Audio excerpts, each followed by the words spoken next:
日前，加州1號公路魔鬼坡路段發生驚險一幕，一架汽車喺新密鐵條縣灰瓊灣附近衝出公路，懸掛喺200尺高嘅懸崖邊緣，緊靠一棵樹阻擋，先至未墜入太平洋。事發喺上個星期四下晝2點45分左右。加州消防局表示，救援人員用繩索固定搖搖欲墜嘅車輛之後，從後窗成功救出被困司機。令人唏噓嘅係，幾個鐘頭之後，同樣喺魔鬼坡，當晚7點50分左右，一名嚟自三藩市嘅37歲女子從懸崖墜落身亡。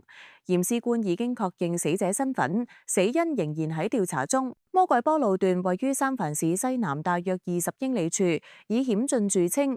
由於駕駛條件惡劣，而事故頻發。舊年7月，一架汽車從魔鬼坡墜落，造成車內3人死亡。天下衛視記者編輯報道。